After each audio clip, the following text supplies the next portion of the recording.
kita mulai ya belajar tentang kebahagiaan. Menurut beliau, seperti apa sih bahagia itu? Nah, judul bukunya Conquest of Happiness, penaklukan kebahagiaan. Karena menurut beliau, kebahagiaan itu harus ditaklukkan. Ini agak beda ya dengan kemarin-kemarin di beberapa sesi kebahagiaan ada teori bahagia itu tidak usah dicari-cari, tidak usah diusahakan. Cukup kita rasakan bahagia sekarang, ya bahagia. Itu dibantah oleh Russell, apa ya bisa. Kalau kita lagi stres, lagi banyak masalah, lagi kalah, lagi drop, lagi apa, terus disuruh tiba-tiba bahagia, apa ya bisa. Bahagia itu ya tetap diusahakan. Bukan sesuatu yang datang begitu saja. Jadi tidak mungkin orang tiba-tiba saja bisa menghayati hidup sebagai saya bahagia. Maka kata Russell, kebahagiaan tidak bisa dicapai dengan baik oleh mereka yang ingin langsung, mencarinya secara langsung. Ada prosesnya. Ada hal-hal yang harus disingkirkan, ada hal-hal yang harus dihadirkan. Kalau ini belum dipenuhi, sulit kita bahagia. Dan wajar, emosinya manusia itu semua begitu. Bahagia itu kan jenis emosi. Emosi itu pasti karena dorongan sesuatu baik dari dalam diri maupun dari luar diri. Emosi kita itu kan dinamis naik turun karena ada faktor-faktor di dalam diri maupun di luar diri. Bahagia juga begitu. Selalu ada hubungannya dengan dunia di luar diri kita dan dunia di dalam diri kita. Harus diatur, tidak bisa tiba-tiba begitu saja bahagia. Ya kalau untuk ceramah sih gampang. Ayo kita syukuri hidup ini maka kita bahagia. Itu ya enak nek ngomongin ngono. Tapi kalau duitmu habis akhir bulan, tugas banyak, terus kuliah ndak lulus-lulus, terus di kampus dimarahi dosen, di rumah dimarahi orang tua, terus piye meneh. Ndak gampang. Maka kata Russell, bahagia harus ditaklukkan. Mari kita taklukkan kebahagiaan itu. Jadi itu misinya buku ini. Maka beliau menyatakan, demi kebahagiaan, ini umumnya ya, manusia membutuhkan bukan hanya nikmat ini atau nikmat itu, tapi juga perlu harapan, usaha, dan perubahan. Kalau kita ingin bahagia, tidak sekedar karena apa saya bahagia, tapi saya juga harus punya harapan. Kalau kamu hopeless, tidak punya harapan, ya tidak mungkin bahagia. Wah, saya tidak berharap Pak, entah saya masa depan saya nanti gelap, ya sulit bahagia. Harus tetap punya harapan. Yang kedua, harus ikhtiar. Tidak bisa begitu saja datang. Dan yang ketiga, harus mau berubah. Kenapa harus mau berubah? Lah kalau kita tidak berubah, situasinya tidak akan ganti. Sekarang sedang tidak bahagia, yuk berubah yuk, tidak mau apa? Ya sudah, yuk tidak bahagia terus. Ya tetap harus mau berubah. Harus tahu mana yang harus diubah biar saya bahagia. Ikhtiar tadi dalam rangka mengupayakan menemukan apa yang harus diubah. Karena sekarang saya tidak bahagia, besok saya harus bahagia, berarti harus ada yang diubah. Tapi ikhtiar untuk perubahan tidak ada gunanya kalau kita tidak punya harapan. Jadi kalau kita tidak berharap, apa ya kita mau berikhtiar secara semangat. Kalau kita hopeless kan tidak mau ngapa-ngapain sudah. Jadi kuncinya 3, harapan, upaya, dan berubah. Disitulah nanti kita bisa bahagia. Baik, saya lanjutkan. Nah, ini kan teorinya gampang-gampang kan? Kita lanjutkan ya. Terus, kita mulai penjelajahan kita untuk memahami apa sih yang membuat tidak bahagia. Nanti banyak sekali. Kita urai satu-satu. Yang pertama, ini menarik. Istilahnya Russell, kepribadian Byronic. Byronic ini bukan istilah aneh-aneh sih. Byronic itu nama seorang penyair romantik Inggris, namanya Lord Byron. Itu puisi-puisinya biasanya cirinya melankolis, dramatis, sedih, sepi. Itu Byron. Nah, individu yang berciri Byron itu individu yang senengannya menyendiri, sukanya merenung. Memang dia milih hidup untuk tidak bahagia, biar bisa punya puisi banyak. Loh, ya loh. Kalau hidupmu ceria, seneng saja kan tidak jadi puisi. Coba kamu patah hati, tiap hari nulis puisi mesti. Jadi ini namanya kepribadian Byronic. Jadi memang secara sengaja milih tidak bahagia. Jadi ini terus disebut kepribadian yang angkuh, pemurung, sinis, pemberontak, kesepian.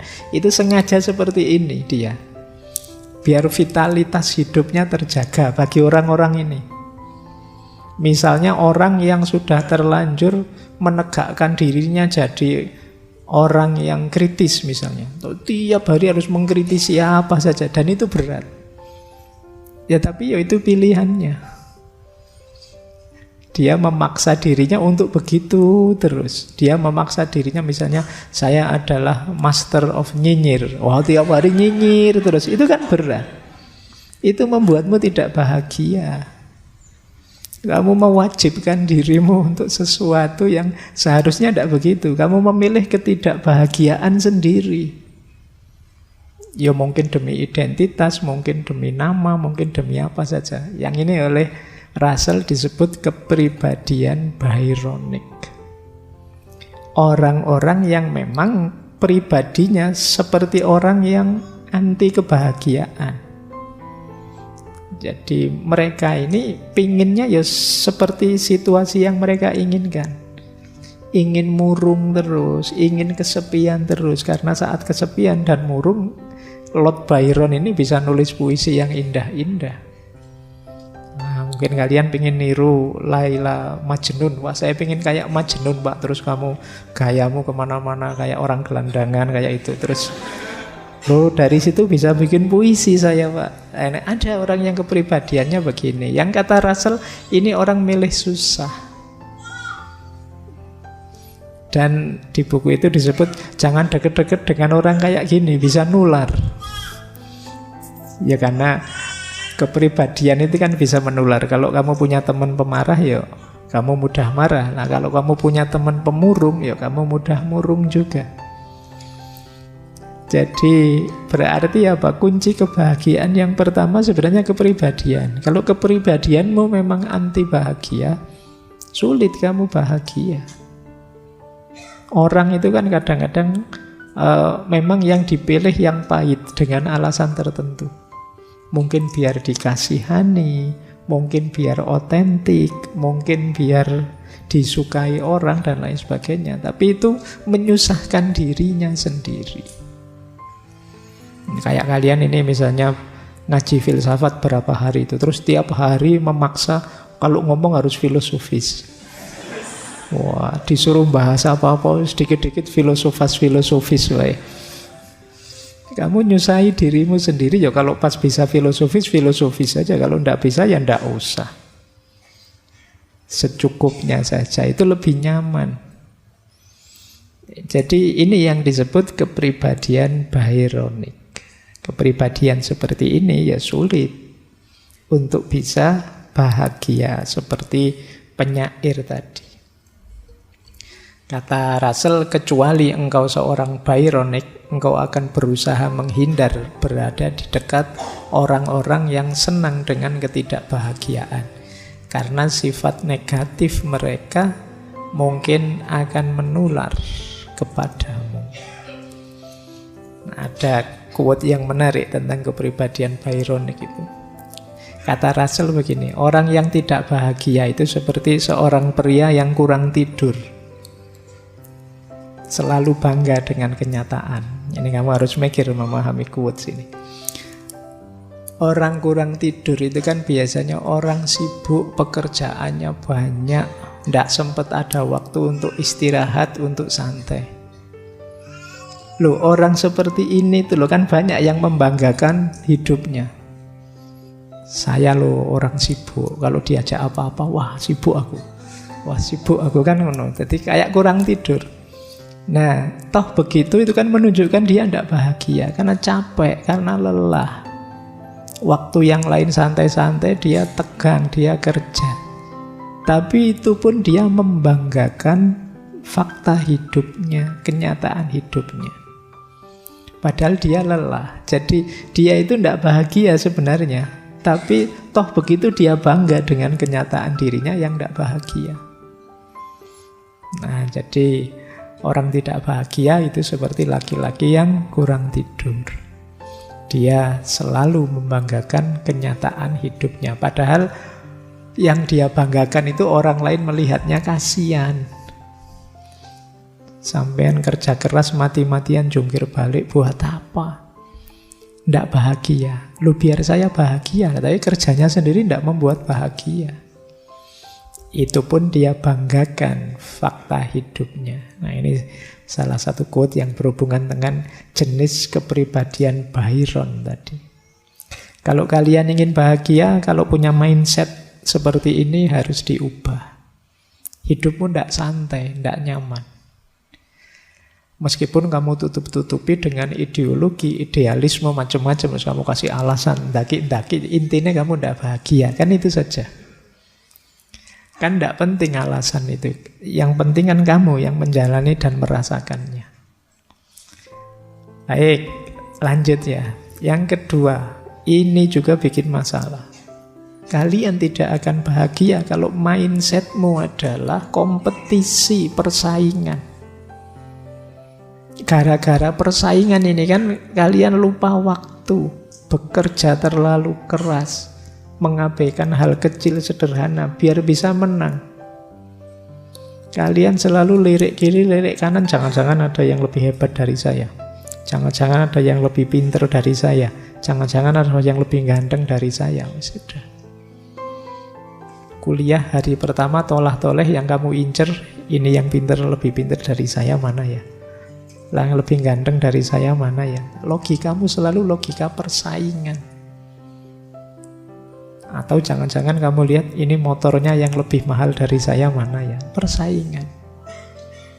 Jadi akan berat. Kata Russell, bagi saya hal yang ingin saya peroleh dari uang adalah waktu luang dan rasa aman. Namun apa yang diinginkan oleh manusia modern pada umumnya adalah mendapatkan lebih banyak uang dengan maksud untuk menyombongkan diri, kemegahan, dan lebih menonjol dibandingkan orang-orang yang selama ini setara dengannya. Jadi sebenarnya kita itu kerja secukupnya ya cukup untuk memenuhi hidup kita. Tapi karena logika persaingan tadi, saya harus lebih dari yang lain, saya harus yang paling menonjol, maka kita jadinya habis-habisan. Energi kita terserap ke sana dan hidup kita sangat lelah, capek. Apa ndak boleh maju kalau gitu? Kalau pengen maju-maju saja, pengen hebat-hebat saja, ndak usah pakai mindset perbandingan. Melelahkan.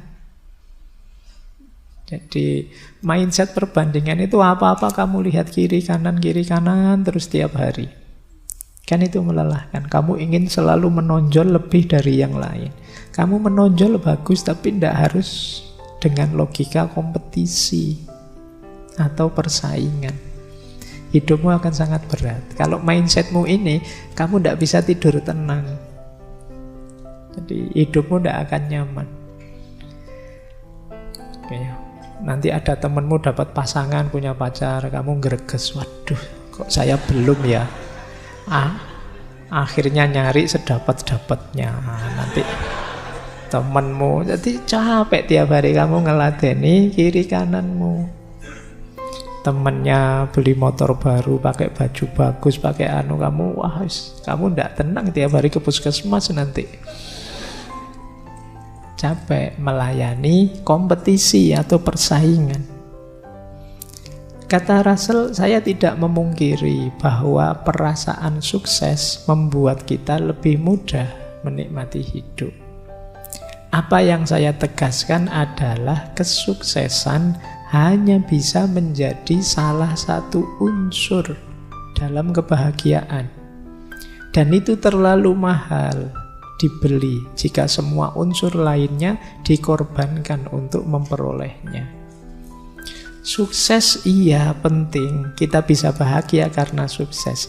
Tapi jangan segalanya untuk sukses itu. Hidup kita ini banyak sisinya yang lain.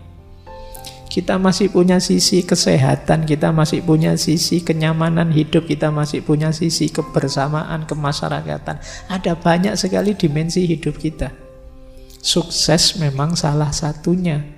Jangan karena hanya salah satu ini, semua sisi hidup kita korbankan. Ini namanya blunder. Tidak jadi bahagia, malah keteteran terus. Lelah hidup kita dikejar-kejar kompetisi, persaingan. Ya kompetisi itu kan biasanya dekat-dekat saja, sekeliling saja, kan tidak jauh-jauh.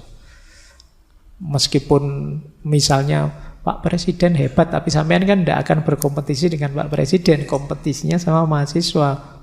Makanya kata Russell, dia punya quote yang menarik sekali. Kata dia,